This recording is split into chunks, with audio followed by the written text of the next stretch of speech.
Dear students, कल के video में हमने नीट 2020 के फिजिक्स पोर्शन के 15 क्वेश्चंस जो हैं वो सॉल्व कर लिए थे। आज के इस वीडियो में हम अगले 15 क्वेश्चन जो है वो सॉल्व करेंगे। तो आज का हमारा पहला जो प्रॉब्लम है, क्वेश्चन नंबर 16, वो है a short electric dipole moment of 16 × 10⁻⁹ coulomb metre. The electric potential due to the dipole at a point at a distance of 0.6 meter from the center of the dipole situated on a line making an angle of 60 degree with the dipole is, और यहाँ पर आपको 1/4πε0 की value दी हुई है 9 × 10⁹ SI unit. Okay, 4 options है, A 50 volt, 200 volt, 400 volt and 0। Okay, तो आप लोग देखिए, ये सीधा सीधा प्रॉब्लम है इलेक्ट्रिक पोटेंशियल का। तो electric potential due to dipole, electric dipole, इसका अगर हम सीधे सिंपल फॉर्मूला अगर देखें तो उसका फॉर्मूला होगा V = 1/4πε0 P cos θ/r², क्योंकि एक पर्टिकुलर एंगल के साथ में आपको यहां पर दिया हुआ था, इसलिए cos θ लेना पड़ेगा। ओके, यानी cos θ वाला कंपोनेंट आप लेंगे। तो इसमें जो वैल्यूज हैं वो अगर हम पुट करें तो आप देखो 1/4πε0 की वैल्यू है 9 × 10⁹। P की वैल्यू जो है वो आपको दी हुई है, P मतलब इलेक्ट्रिक डायपोल मोमेंट, उसकी वैल्यू है 16 × 10⁻⁹ और cos θ का मतलब होगा cos 60 डिग्री, क्योंकि एंगल जो दिया हुआ है वो 60 है। जाहिर है cos 60 इज 1/2, और फिर वो 1/2 से वो जो 2 है उससे 16 आप कैंसिल करोगे, अपॉन में r का स्क्वायर आएगा। r जो डिस्टेंस जो दिया हुआ है वो है 0.6 मीटर। तो जब आप पूरी तरह इसको सॉल्व करोगे तो आपका जो आंसर आएगा it will B 200 volt. Okay, तो ये आपका करेक्ट आंसर होगा, और इस तरह से ऑप्शन बी जो है वो करेक्ट है। Okay, now next question, question number 17। A ray is incident at an angle of incidence I on one surface of a small angle prism with angle of prism as A and emerges normally from the opposite surface. If the refractive index of the material of the prism is mu, then the angle of incidence is nearly equal to. Okay, यहाँ पे आपको 4 अलग अलग options दिए हुए हैं। A/2 mu, दूसरा है 2A/μ, तीसरा है A × म्यू, चौथा है A × μ/2। ओके, तो देखो इसको हम पहले थोड़ा सा डिटेल्स में सॉल्व कर लेते हैं। आप देखिए, जब एक नॉर्मल प्रिज्म की हम बात करते हैं तो इसमें आप देखिए कि ये जो फिगर आपको नजर आ रही है, इस फिगर के अंदर A is called as angle of prism, और इस एंगल ऑफ प्रिज्म की जो लेफ्ट साइड है वहां पर रेड कलर में आपको इंसिडेंट रे नजर आ रही है, जो कि ग्रीन कलर के एक नॉर्मल के ऊपर आकर वहां पे वो इंसिडेंट हो गई। So the angle of incidence is I. इस इंटरफेस पर जब ये रेड कलर की रे अंदर रिफ्रैक्ट होगी तो एंगल ऑफ रिफ्रैक्शन जो बनेगा वो होगा R1। फिर ये रिफ्रैक्टेड रे जो है ये दूसरी सामने वाली जो फेज है, सामने वाला जो इंटरफेस है, सामने वाली जो सरफेस है वो उस पर इंसिडेंट होगा। तो वहां का जो नॉर्मल है वो आपको अगेन दूसरा ग्रीन कलर का नॉर्मल आपको दिख रहा है। ओके, आप लोग यहाँ पे इस नॉर्मल, इस पॉइंट को देखिए, तो यहां जो एंगल ऑफ इंसिडेंस बनेगा वो होगा R2। एक्चुअली वो भी एंगल ऑफ रिफ्रैक्शन ही है एक तरह से अंदर इंटरनल, और फिर यहां से एक रे बाहर निकलेगी जो कि वायलेट कलर में हमको नजर आ रही है, उसे हम कहेंगे इमर्जेंट रे, और जो एंगल ऑफ इमर्जेंस होगा it will B E। Okay, अब आप देखिए इस पूरे फिगर में अगर आप सिर्फ ये इतना ट्रायंगल अगर गौर से देखें, मतलब पॉइंट A से इस ग्रीन कलर का ये जो नॉर्मल, दोनों भी जो नॉर्मल जहां आके टच हो रहे हैं, तो इस जगह पे ये जो ऊपर जो एक छोटा सा जो एक ट्रायंगल हमको नजर आ रहा है, अगर हम इस ट्रायंगल में सिंपल फॉर्मूला अगर अप्लाई करें तो आप देखिए कि 3 एंगल्स वहां पर होंगे। एक होगा एंगल 90 - R1, दूसरा होगा एंगल 90 - R2, और तीसरा एंगल A है। और हमको पता है कि तीनों एंगल्स का sum in case of a triangle is always 180। Okay, तो ये हो जाएगा 90 minus R1 plus 90 minus R2 plus A equal to 180। 90 plus 90 is 180, 180 minus 180 is 0, minus R1 minus R2 को उधर आप शिफ्ट कर दो तो A इज इक्वल टू आ जाएगा R1 प्लस R2। ओके, तो ये जो रिलेशन हमको मिला A is equal to R1 plus R2, ये किसी भी प्रिज्म के लिए है। ओके, लेकिन अब हमारा जो फिलहाल जो प्रॉब्लम आपको दिया हुआ है वो प्रॉब्लम थोड़ा सा अलग है। इस प्रॉब्लम के अंदर आपको ये बोला गया है, आप देखिए इसमें आपको बोला गया है कि स्मॉल एंगल्ड प्रिज्म, मतलब जो प्रिज्म आपको दिया हुआ है वो बहुत ही बारीक है। ओके, इसलिए जब हम उसकी फिगर बनाएंगे तो अब उसकी फिगर कुछ ऐसी बनेगी, स्मॉल एंगल्ड। ओके, अब आप देखिए इस फिगर में जो वायलेट कलर की जो रे आपको दिख रही है वो एंगल ऑफ इंसिडेंट, वो इंसिडेंट रे है, और I is the angle of incidence. ये अंदर जाके जब रिफ्रैक्ट हुई तो ग्रीन कलर की रे बन गई, और वहां जो एंगल ऑफ रिफ्रैक्शन है वो R1 है। लेकिन आपको बोला गया है कि it passes from the second surface normally. इसका मतलब वो खुद ही नॉर्मल है, वहां पर सेकंड सरफेस के लिए वो खुद नॉर्मल है। और अगर वो खुद ही नॉर्मल हो जाएगी तो आप अंदाजा लगा सकते हैं कि वहां पे जो एंगल ऑफ रिफ्रैक्शन जो होगा R2 इट विल बी 0, और अगर वो 0 होगा तो फिर यहां पर हम ले सकते हैं कि R2 इक्वल टू 0। लेकिन हमने अभी कुछ देर पहले प्रूफ किया था A is equal to R1 plus R2, R2 की वैल्यू 0 है, इसका मतलब क्या हुआ A is equal to R1। Okay, ये हमको एक इंपॉर्टेंट रिजल्ट यहां पे मिल गया, A इक्वल टू R1। अब आप देखिए अकॉर्डिंग टू स्नेल्स लॉ जो रिफ्रैक्टिव इंडेक्स है it is equal to sine I upon sine R, तो mu is equal to sine I upon sine R. इसमें आप आर की जगह पर ए ले सकते हो, तो म्यू इक्वल टू आएगा साइन आई अपॉन साइन ए। लेकिन अब आपको यहां पर एक चीज ध्यान में रखना है कि ये वेरी स्मॉल एंगल प्रिज्म है, और जब ये बहुत ही स्मॉल एंगल प्रिज्म है तो इसके अंदर आई भी बहुत छोटा होगा और ए भी बहुत छोटा होगा, और अगर ये दोनों बहुत छोटे होंगे तो sine I will be nearly equal to I and sine A will be nearly equal to A, इसलिए हम उनको ऐसा ले सकते हैं, यानी mu is equal to I upon A, because the angle I and A are very small, और फिर ए को शिफ्ट कर दिए तो ये आ जाएगा I is equal to mu into A. तो ये हमारा करेक्ट आंसर होगा, मतलब इस प्रॉब्लम में जो करेक्ट ऑप्शन है वो सी है, म्यू इंटू ए। ओके, चलिए अब हम अगले प्रॉब्लम पे चलते हैं। Problem number 18।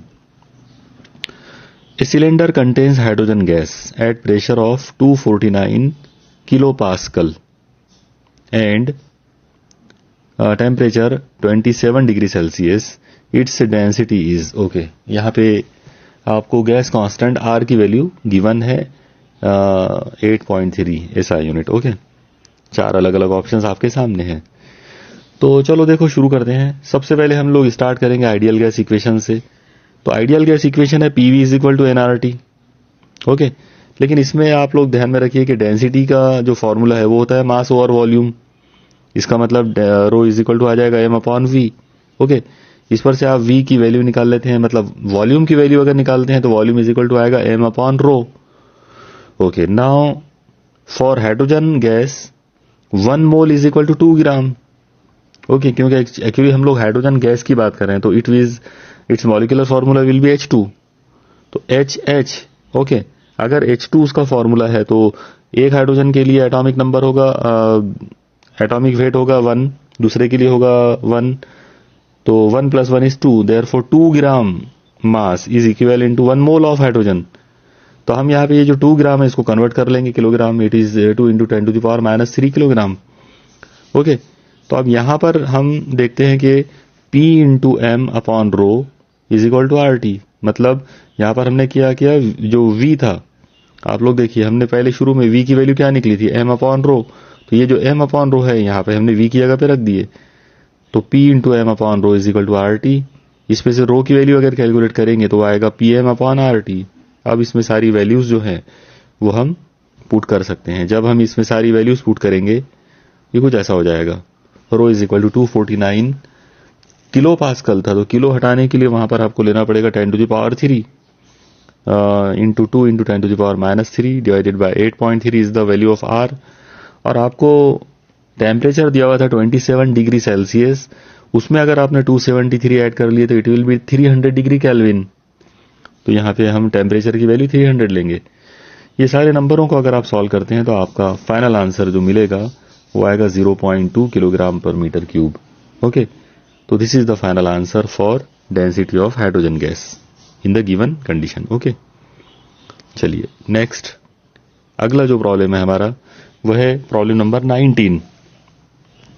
To particles of mass 5 kilogram and 10 kilogram respectively are attached to the two ends of a rigid rod of length 1 metre with negligible mass. Okay, मतलब rigid rod जो है उसकी लेंथ 1 मीटर है लेकिन उसका mass negligible है। The centre of mass of the system from the 5 kilogram particle is nearly at a distance of. Okay, ये अलग अलग 4 ऑप्शंस आपको दिए। देखिए सबसे पहले हम इसकी फिगर बनाने की कोशिश करते हैं। तो आप देखिए इसका फिगर कुछ ऐसा बनेगा।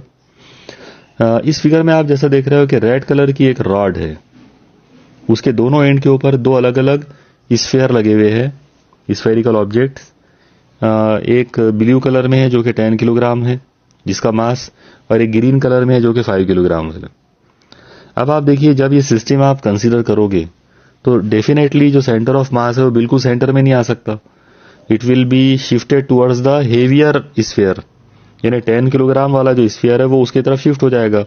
इसलिए हम यहाँ पे सेंटर ऑफ मास सी को सपोज करेंगे near to 10 kilogram mass. Okay, इसलिए उसको बिल्कुल बीच में नहीं बताया पॉइंट सी को, सेंटर ऑफ मास को, बल्कि उसको थोड़ा सा 10 किलोग्राम मास की तरफ सरका हुआ बताया। Okay, let the distance between 10 kilogram mass and centre of mass is r1, और जो दूसरा जो स्फीयर है उसका और सेंटर ऑफ मास का जो डिस्टेंस है वो r2 है।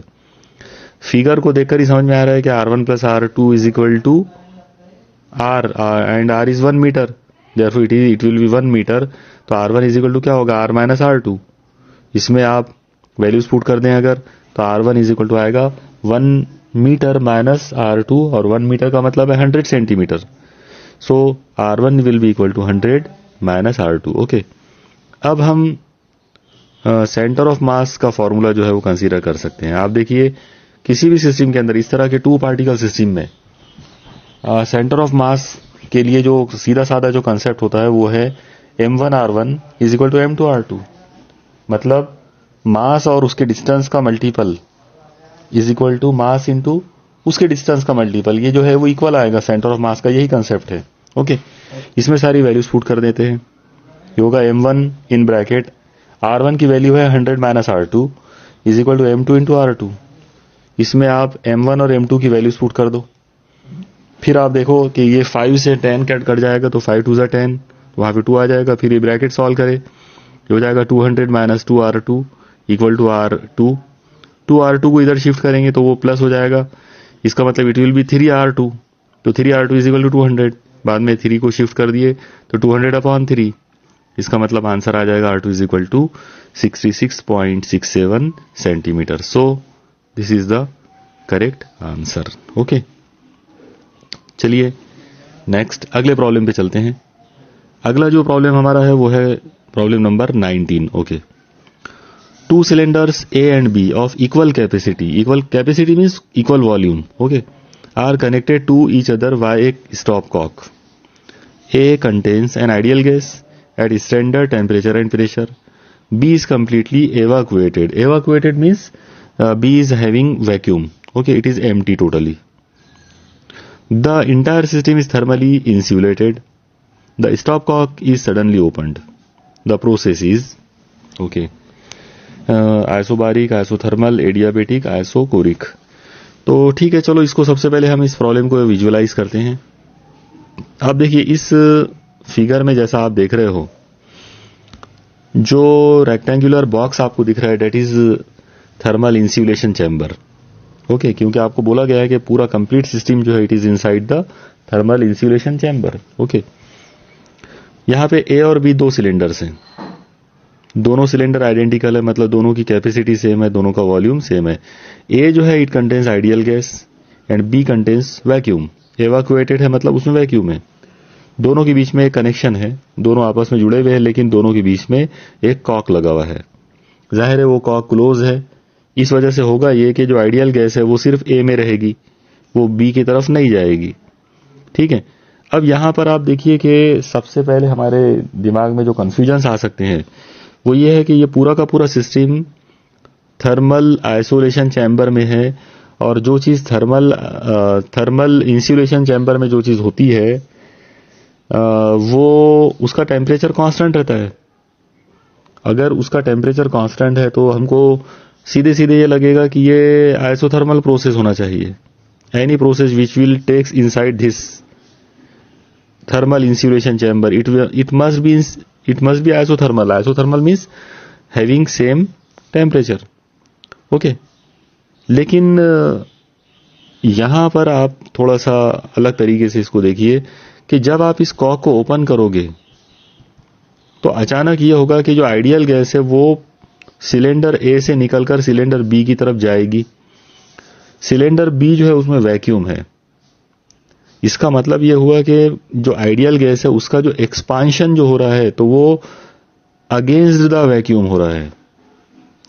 अगर कोई एक्सपांशन अगेंस्ट द वैक्यूम होता है तो उसे हम फ्री एक्सपांशन कहते हैं। ओके, वो एक्चुअली फ्री एक्सपांशन होता है, और कोई भी फ्री एक्सपांशन एडियाबेटिक होता है। ये बेसिक कंडीशन ध्यान में रखिए। Any free expansion is always adiabatic in nature for all gases.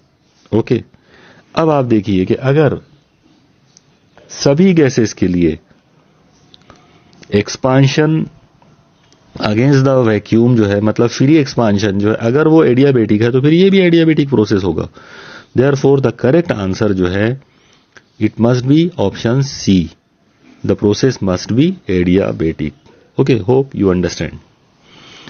चलिए आगे बढ़ते हैं, अगला प्रॉब्लम पे आते हैं।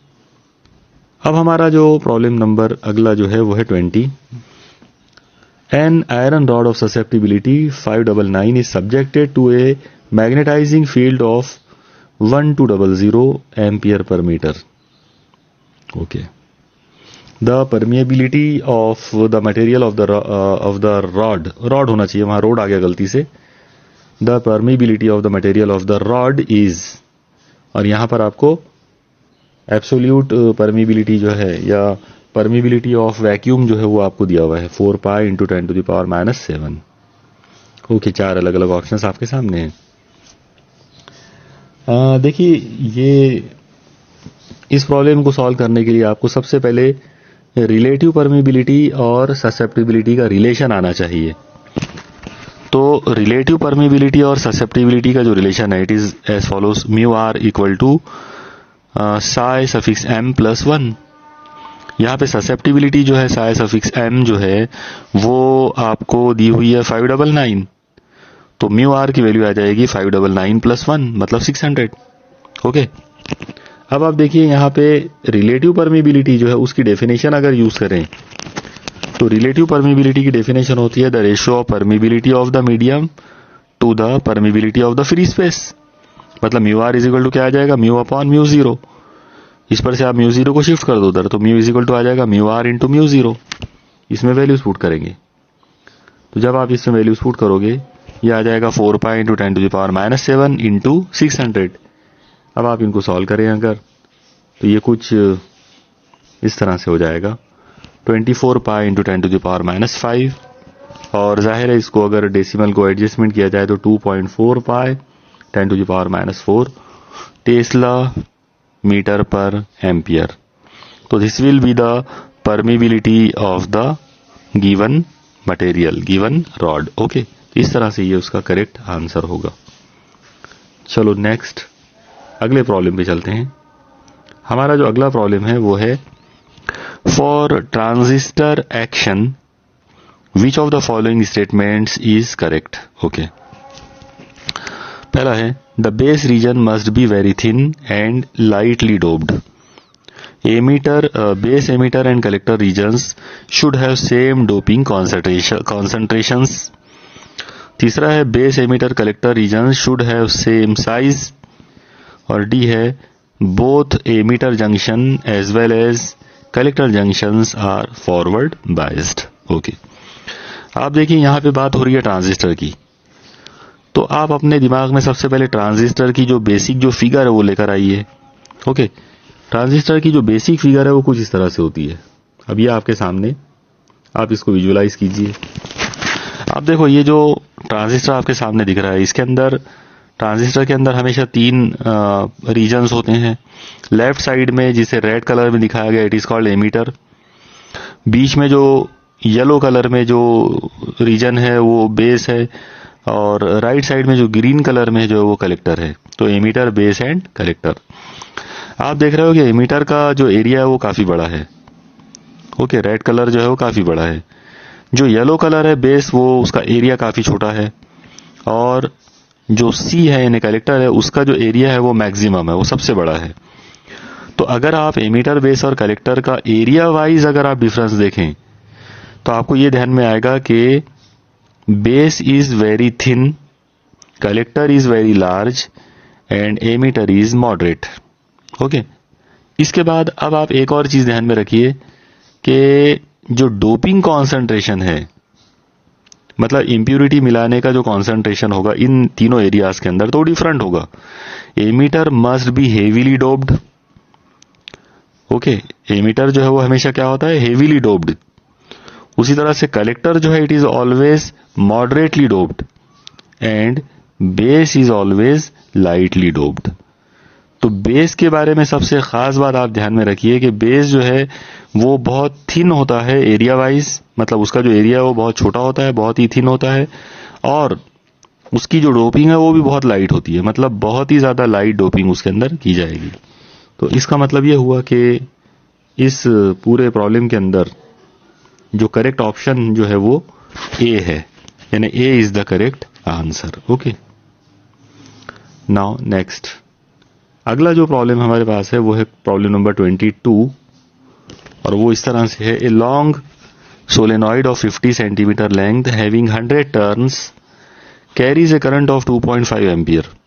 The magnetic field at the centre of the solenoid is. एक बार फिर आपको एब्सोल्यूट परमिबिलिटी, मतलब परमिबिलिटी ऑफ फ्री स्पेस दी हुई है 4 पाई इंटू 10⁻⁷ SI यूनिट। इसके बाद 4 अलग अलग वैल्यूज जो है आपके सामने है। ओके, चलो शुरू करते हैं। प्रॉब्लम सोलेनॉइड का है, तो हम सबसे पहले सोलेनॉइड का फॉर्मूला यूज करेंगे। आप देखिए सोलेनॉइड जो है उसके सेंटर पर या उसकी अलोंग द एक्सिस जो उसका मैग्नेटिक फील्ड होती है, उसका फॉर्मूला है μ0 B is equal to μ0 into N into I। आप लोग याद रखिए यहाँ पे जो N है, it is the number of turns per unit length.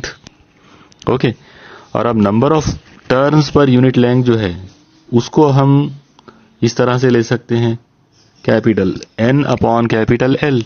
तो इस चीज को अगर मैं उसमें रख देता हूं तो ये कुछ ऐसा हो जाएगा, B is equal to μ0 into small n की जगह पर आ गया capital N by capital L into I। I is the total current passing through the solenoid. Okay, अब इसके अंदर हम सारी वैल्यूज जो है वो पुट कर देते हैं। तो इसमें अगर सारी वैल्यूज पुट कर दी जाए तो यह आएगा B is equal to 4 pi into 10⁻⁷ into 100 into 2.5 divided by 0.5 metre. Okay, और फिर ये सारी वैल्यूज को अगर आप इसको सॉल्व करते हैं तो इसका जो आंसर आ जाएगा वो आएगा 2 पाई इंटू 10⁻⁴, और 2 पाई का मतलब होता है 6.28। ओके, तो 6.28 into 10⁻⁴ Tesla. This is the value of magnetic induction at the centre of the solenoid. Okay, चलो नेक्स्ट अगले प्रॉब्लम पे चलते हैं। अगला जो हमारा प्रॉब्लम है वो है problem number 23। A capillary tube of radius R is immersed in water and water rises in it to a height h. Okay, the mass of water in the capillary is 5 gram. Another capillary of radius 2r is immersed in water. The mass of water that will rise in this tube is. Okay, तो आप देखो आपको दो capillary tubes जो है उनको compare करना है। तो यहां हम एक जो फिगर बनाएंगे इसको विजुअलाइज करने के लिए वो कुछ ऐसी होगी। ओके, ये जो फिगर आप देख रहे हो, आप देखिए इसमें पानी में दो कैपिलरी ट्यूब जो है उनको वर्टिकली ऐसा इमर्ज किया हुआ है। एक कैपिलरी ट्यूब का जो रेडियस है वो R है, और दूसरी कैपिलरी ट्यूब का रेडियस जो है वो 2r है। अब आपको पता है कि कैपिलरी ट्यूब का रेडियस जितना बारीक होता है, जितना छोटा होता है, उसमें वाटर कॉलम की हाइट उतनी ज्यादा होती है। तो जिसमें कैपिलरी ट्यूब का रेडियस r है, उसमें वाटर कॉलम जो उठेगा तो वो h हाइट तक उठेगा। ओके, और जिसमें कैपिलरी ट्यूब का रेडियस 2r होगा उसमें जो हाइट होगी वो हाफ हो जाएगी, मतलब वो h/2 होना चाहिए। ओके, तो ये एक सिंपल बिल्कुल कंसेप्ट होगा कि अगर r रेडियस है तो height of water column is h, and if radius is 2r then the height will be half, means h/2। Okay, चलो अब इसको आगे बढ़ाते हैं। अब आप देखिए डेंसिटी का जो फॉर्मूला हमारे पास है, density of water is equal to, जाहिर है जिस पानी की हम बात कर रहे हैं वो इनसाइड द कैपिलरी ट्यूब है। ओके, तो density is equal to mass of water inside the capillary tube divided by volume of water column inside the capillary tube. Okay, अब आप देखो कि volume of water column inside the capillary tube, जो water column है वो cylindrical form में होगा, इसलिए जब हम वॉल्यूम का फॉर्मूला कंसीडर करेंगे तो it will be the volume of cylinder, means πr²h। So rho is equal to हमारे पास फॉर्मूला आ जाएगा m upon volume of cylinder, मतलब πr² इंटू h। ये हमारी इक्वेशन नंबर 1 हो गई। ओके, नाउ अब हम सेकंड कैपिलरी ट्यूब लेते हैं, तो यही वाले फॉर्मूले को अगर कॉपी किए तो density of water will be m dash upon पाई, यहां पर r की जगह पर 2r लेना पड़ेगा तो 2r का स्क्वायर इंटू, और h की जगह पर लेना पड़ेगा h/2। ये हमारी इक्वेशन नंबर 2 हो गई। अब आप देखिए इक्वेशन 1 भी डेंसिटी है और इक्वेशन 2 भी डेंसिटी है, तो दोनों को इक्वल कर देंगे। तो अगर आपने दोनों को इक्वेट कर दिया तो आपका फॉर्मूला कुछ ऐसा बनेगा, m dash upon pi 2r² into h/2 equal to m upon πr² into h। इसमें r² से r² कट जाएगा, h से h कट जाएगा, और साथ ही साथ जो 2 है ब्रैकेट में, जो 2r का स्क्वायर है, तो 2 का स्क्वायर होगा 4, लेकिन वो 4 को h/2 का जो 2 है वो कट कर देगा, तो 2 बचेगा वहां पर।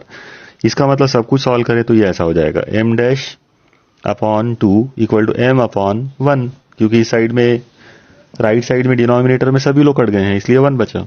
बाद में आप 2 को शिफ्ट कर दो उधर तो आपको कुछ ऐसा मिल जाएगा, m dash is equal to 2m, m की वैल्यू है 5, तो m डैश की वैल्यू आ जाएगी 5 to 10 gram. So this is the correct answer. तो ऑप्शन डी जो है वो हमारा करेक्ट आंसर होगा। ओके, चलिए अब हम अगले प्रॉब्लम पे चलते हैं। अगला प्रॉब्लम है question number 24। The ratio of contributions made by the electric field and magnetic field components to the intensity of an electromagnetic wave is, और यहां ब्रैकेट में आपको C दिया हुआ है, स्पीड ऑफ इलेक्ट्रोमैग्नेटिक वेव। 4 अलग अलग ऑप्शंस आपके सामने हैं।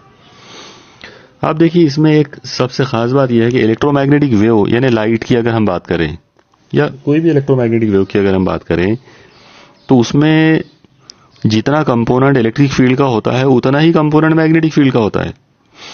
मतलब electric field and magnetic field have the same densities, और अगर उन दोनों की डेंसिटीज सेम है तो इसका मतलब क्या हुआ कि electric field ratio magnetic field must be equal to 1:1, क्योंकि अगर वो दोनों सेम है तो उनका जो रेशो आना चाहिए वो 1 आना चाहिए, और अगर 1 आ गया तो आंसर हो जाएगा 1:1। इसका मतलब option C is correct. Okay, चलिए अब हम अगली प्रॉब्लम पे चलते हैं। ओके, हमारा अगला जो प्रॉब्लम है वो प्रॉब्लम नंबर 25। ये 40 microfarad capacitor is connected to a 250 Hz supply. The RMS value of the current in the circuit is nearly, और 4 ऑप्शंस आपको दिए हुए हैं। The capacitive reactance is, यहाँ पर अब आप इसको सॉल्व करना है। आप देखिए आपको कैपेसिटर दिया हुआ है और वो कनेक्टेड है एक 50 हर्ट्ज वाले 200 वोल्ट वाले सप्लाई से, क्योंकि यहाँ पर 50 हर्ट्ज दिया हुआ है, इसका मतलब this is the case of AC circuit. Okay, और किसी भी एसी सर्किट में जो कैपेसिटिव रिएक्टेंस जो होता है तो उसका फॉर्मूला आ जाएगा X is equal to 1 upon omega C, omega मतलब 2πf। ओके, तो हमारे पास जो सिंपल फॉर्मूला बचेगा वो आएगा X is equal to 1 upon 2πfc। इसमें वैल्यूज पुट करें अगर तो आएगा X is equal to 1 upon 2π into F की वैल्यू है 50 और सी की वैल्यू है 40 माइक्रोफेरेड था, तो माइक्रो हटाने के लिए हमने 10 टू द पावर -6 लेना है। जब आप इसको सॉल्व करोगे आप देखिए 50 into 2 is 100, 100 into 40 is 4000। Okay, 4000 के 3 जीरो को अगर आपने 10 टू द पावर -6 में मिला लिए तो 10 टू द पावर -3 हो जाएगा।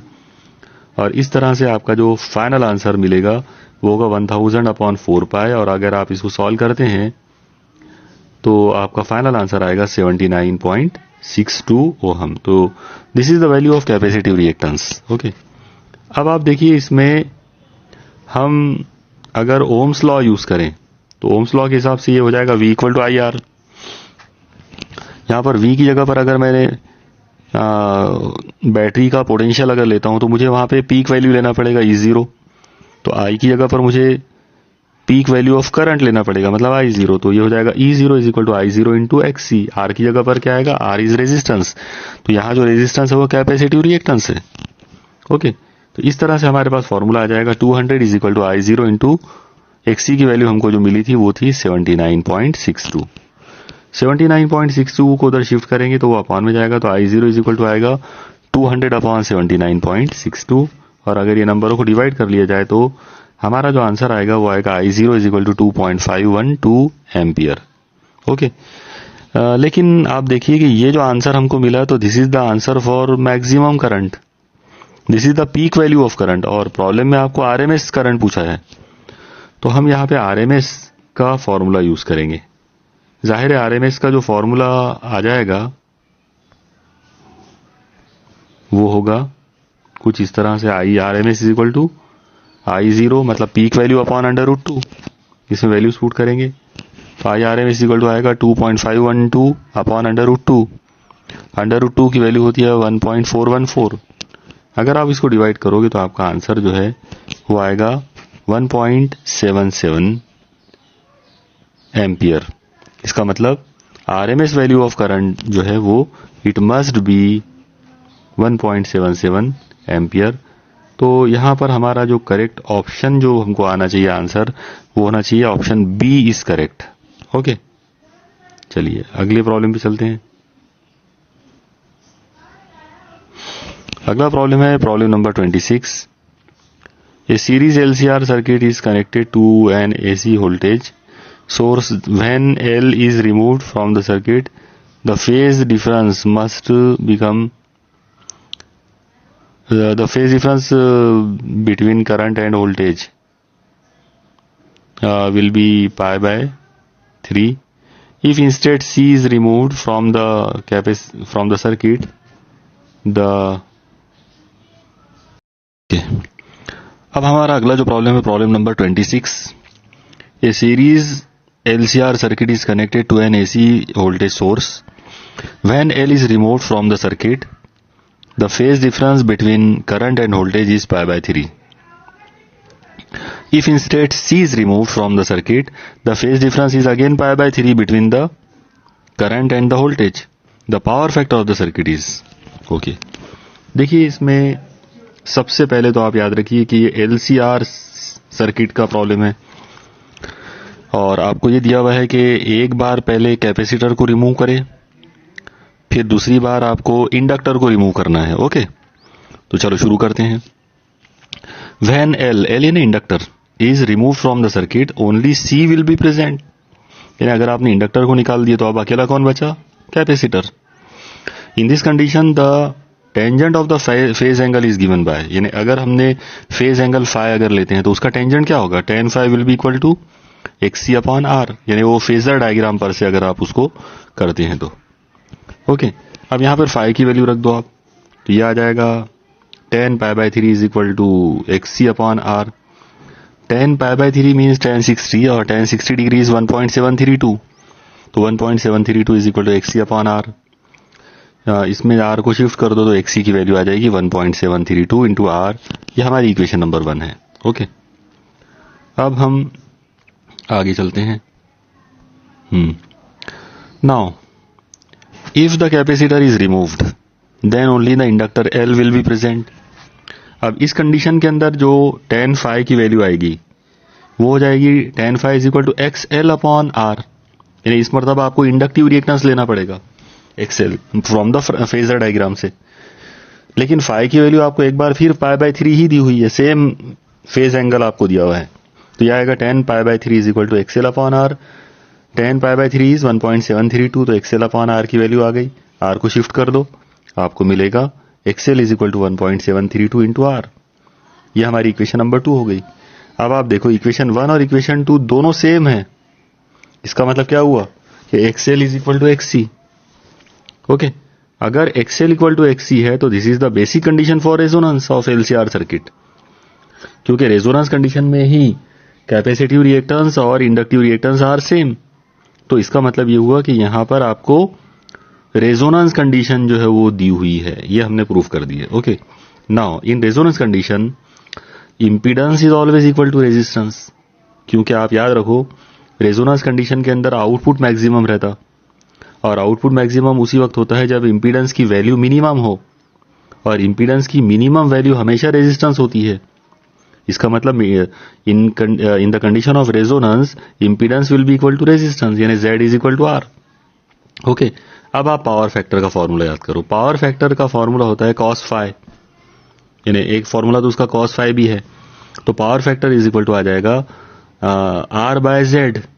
ओके, अब R अपॉन Z, R और Z दोनों सेम है, तो दोनों की वैल्यू वहां पे रख देंगे, R अपॉन R हो जाएगा, Z की जगह पे R ले लिया तो R अपॉन R इज 1, इसका मतलब पावर फैक्टर कितना आ गया 1। सो द करेक्ट आंसर जो है वो ऑप्शन डी होगा। ओके, चलिए अब हम चलते हैं अगले प्रॉब्लम पर। अगला प्रॉब्लम है problem number 27। Which of the following graph represent the variation of resistivity rho with temperature T for copper. और यहां पे आपके सामने ये 4 अलग अलग ग्राफ है ABCD। ओके,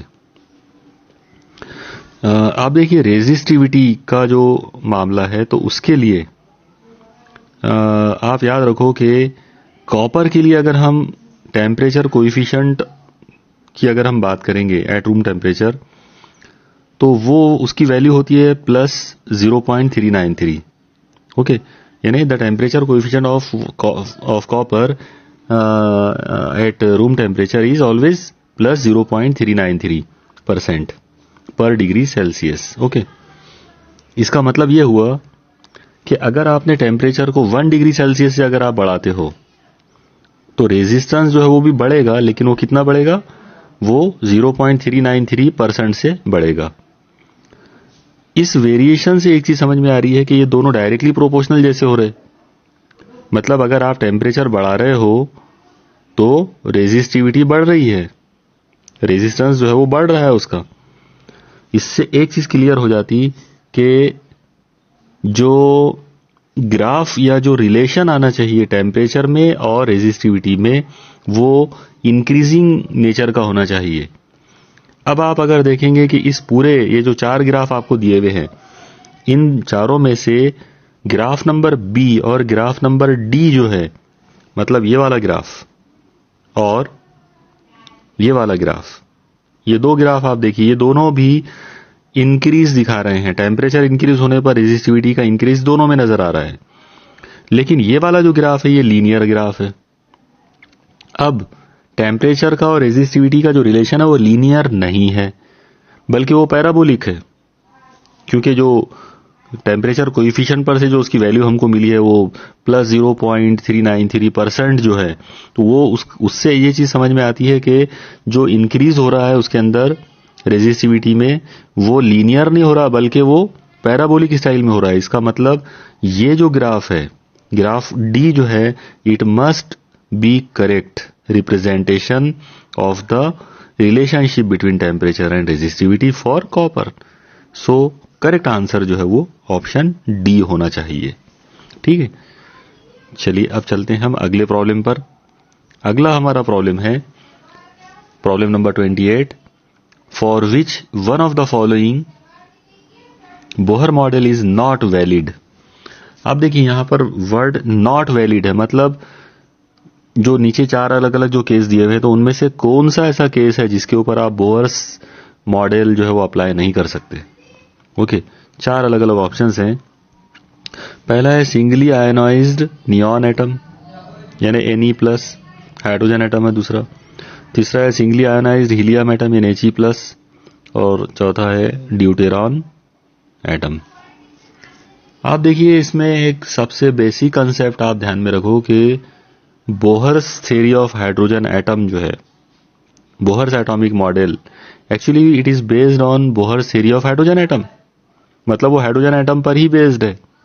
और सिर्फ हम ये बोल सकते हैं ज्यादा से ज्यादा कि Bohr's atomic model is applicable to hydrogen atom as well as hydrogen like atoms. अब ये हाइड्रोजन लाइक एटम्स क्या होते हैं? तो हाइड्रोजन लाइक एटम्स का मतलब होता है ऐसे एटम जिनके आउटर मोस्ट ऑर्बिट के अंदर सिंगल इलेक्ट्रॉन हो।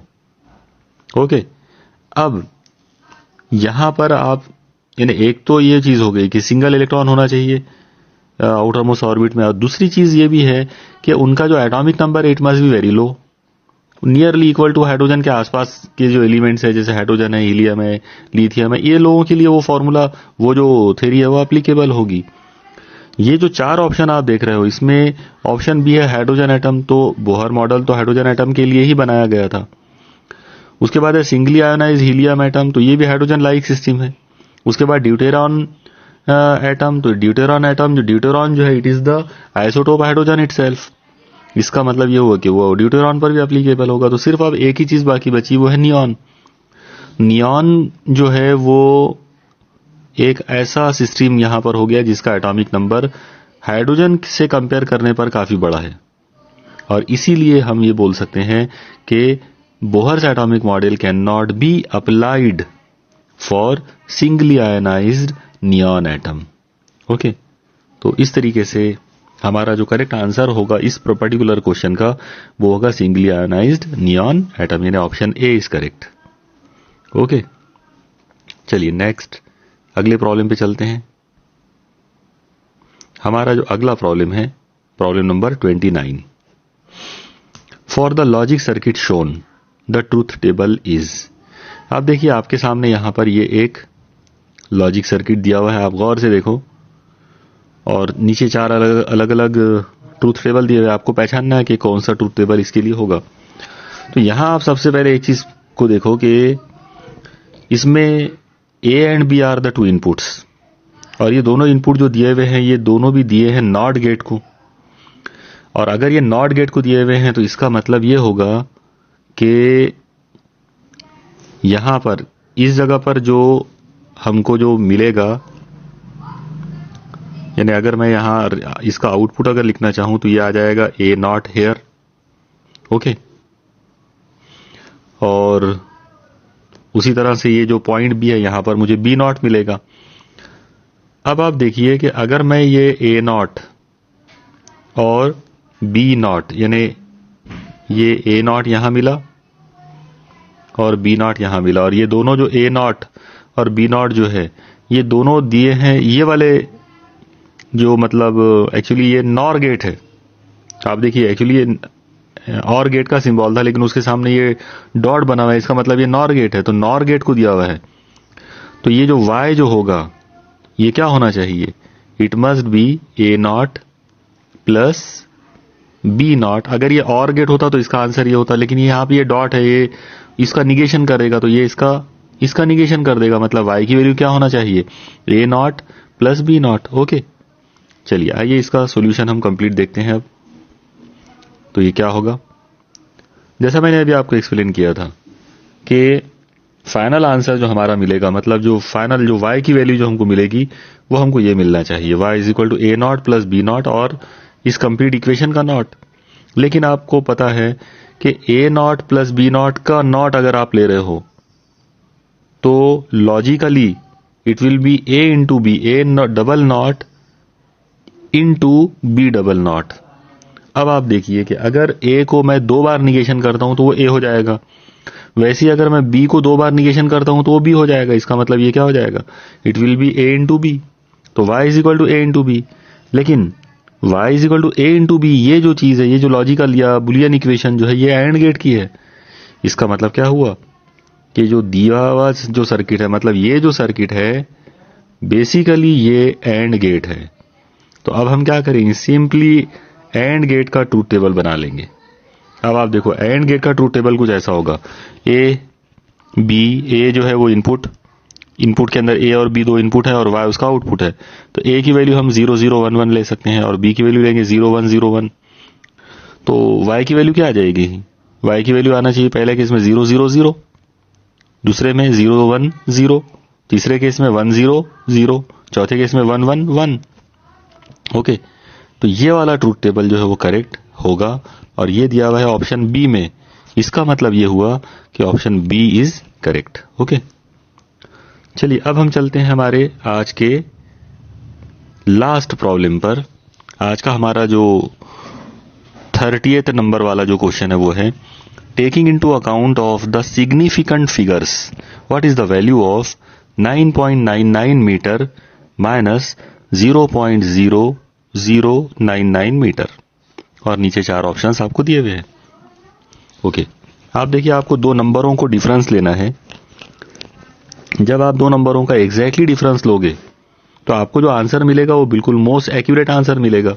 तो देखिए ये कुछ ऐसा हो जाएगा, दिए हुए जो नंबर थे वो क्या है 9.99। अब इसमें से माइनस करना है 0.0099। तो 0.0099 एक्चुअली 4 डिजिट हो गए पॉइंट के बाद, और 9.99 में पॉइंट के बाद 2 डिजिट है। तो मैंने क्या किया कि डिफरेंस लेने के लिए पॉइंट के बाद इक्वल डिजिट चाहिए, तो मैंने क्या किया उसके आगे 2 जीरो बढ़ा दिया। तो इस तरह से ये बन गया 9.9900। इसमें से माइनस कर दो 0.0099। जब आप इन नंबरों को माइनस करोगे तो आपका जो आंसर आएगा वो आएगा 9.9801। आप याद रखिए कि ये जो आंसर है this is the most accurate answer. Okay, मतलब उन दो नंबरों को अगर आपने डिफरेंस लिए तो ये उसका मोस्ट एक्यूरेट आंसर होगा। लेकिन जो प्रॉब्लम है उसमें आपको मोस्ट एक्यूरेट नहीं बोला है, बल्कि वहां पर वर्ड यूज किया है सिग्निफिकेंट फिगर्स का। तो अब हमको यहां पे सिग्निफिकेंट फिगर्स का रूल याद करना पड़ेगा। आप याद रखिए डेसिमल पॉइंट के बाद, यानी डेसिमल पॉइंट अगर किसी नंबर में आता है और उसके बाद में अगर कभी कोई किसी जगह पे 0 आता है तो वो 0 जो है सिग्निफिकेंट नहीं होता। ना 0 सिग्निफिकेंट होता है और ना 0 के बाद वाले सिग्निफिकेंट होते हैं। इसका मतलब ये हुआ कि ये जो नंबर हमारे पास है, आप देखिए 9.9801, इसमें डेसिमल पॉइंट से पहले जो 9 है वो सिग्निफिकेंट है, डेसिमल पॉइंट के बाद 9 जो है वो भी सिग्निफिकेंट है, जो 8 है वो भी सिग्निफिकेंट है, लेकिन जो 0 है वो सिग्निफिकेंट नहीं है, उसके बाद वाला जो 1 है वो भी सिग्निफिकेंट नहीं है। तो 0 और 1 ये दोनों सिग्निफिकेंट नहीं है। इसका मतलब ये हुआ कि इस नंबर में सिग्निफिकेंट फिगर सिर्फ 3 ही है। ओके, सिग्निफिकेंट फिगर कौन है 9.98। तो इस तरह से अगर हम सिग्निफिकेंट फिगर के हिसाब से अगर हम बात करेंगे, ओके, तो जो हमारे 3 सिग्निफिकेंट फिगर जो होंगे वो होंगे 9.98। इसका मतलब इस प्रॉब्लम का जो करेक्ट आंसर होगा वो होगा 9.98 and so the correct answer will be option C. मुझे यकीन है कि आपको आज की ये 15 प्रॉब्लम समझ में आ गए होंगे।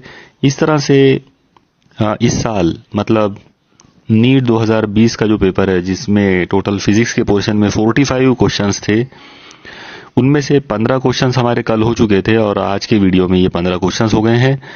अगले वीडियो के अंदर रिमेनिंग जो 15 क्वेश्चंस है वो हम कवर कर लेंगे। Okay, keep studying, thanks.